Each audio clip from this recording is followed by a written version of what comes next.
a show with a ton of massively memorable moments, but I'm not sure that any of them stick as solidly in my head as the full reveal of the title character's mother, Rose Quartz, which comes in the form of an absolute gut punch at the end of Lion 3. But besides just being so emotionally resonant, as well as a fun reference to one of my favorite shows that I never get to talk about, there's actually a lot packed into this single scene, especially when you look back on it after watching the following 145 episodes, and that's what we're going to be focusing on today. In this video, I want to take a look at the tapes from both Lion 3 and Lion 4, and discuss the methods that Rose used to get her message across time to her future child, explaining why she did what she did while also preparing them for what they may soon learn about their mother. Greg made a friend. What?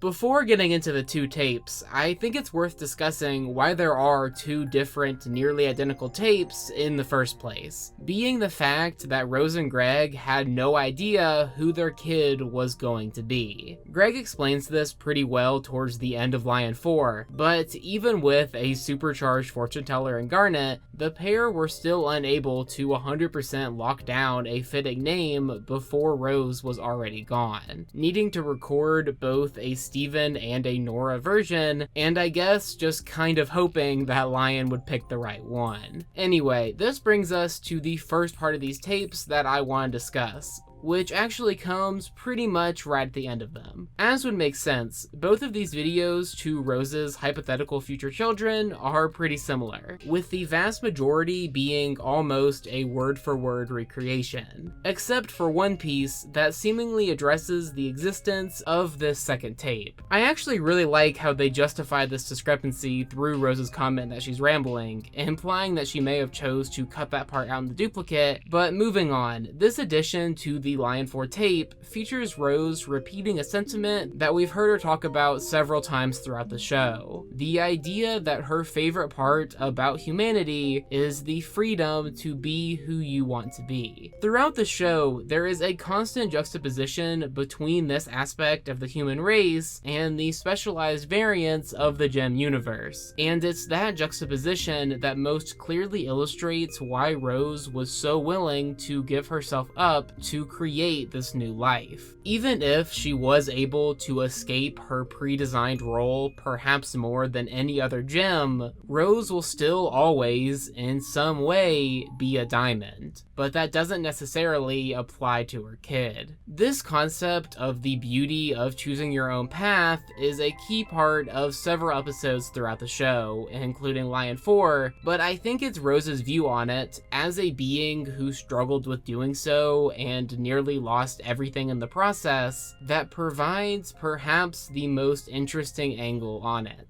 To actually get to the beginning of the tape, which is pretty similar in both versions, it opens first not to Rose, but to Greg. While the inherent story purpose of this is pretty clearly to build suspense in between the moment where we first hear Rose's voice and the moment where we first see the character in motion, there's also a nice little thematic reason tucked within. To be clear, this isn't some kind of original observation. Rebecca Sugar even touched on this in a Tumblr post, but I just love the decision to open up this key scene of the series with Rose filming Greg, as it clearly frames what she views the important part of Steven to be. Sure, she does understand what being half gem will mean for her future child, and we'll touch on that more in a second, but it's so clear even before this moment that she's more interested in their future humanity. Speaking of Greg, he's also in both of these tapes. Seriously though, while the idea and the direction of these videos were clearly Rose's, as Greg seems unsure what he's actually supposed to do, I do think his appearance here is worth a quick look, as the last time we see the character in a pre-Steven world.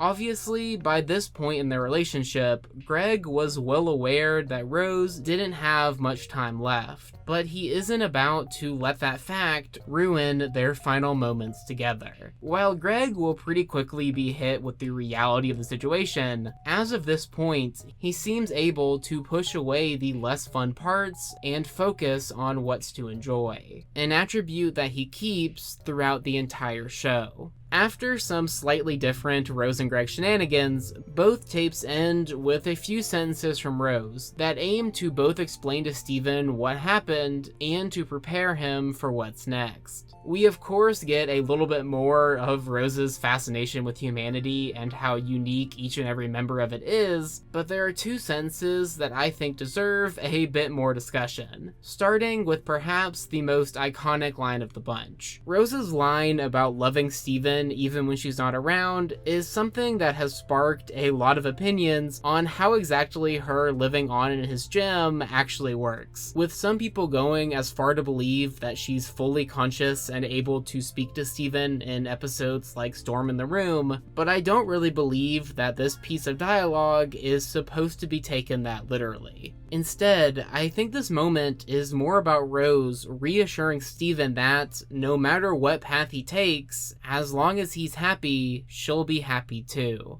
Rose didn't have Steven so that he'd be the natural leader of the Crystal Gems. She had Steven so that he could choose his own path towards happiness, his own path towards loving himself.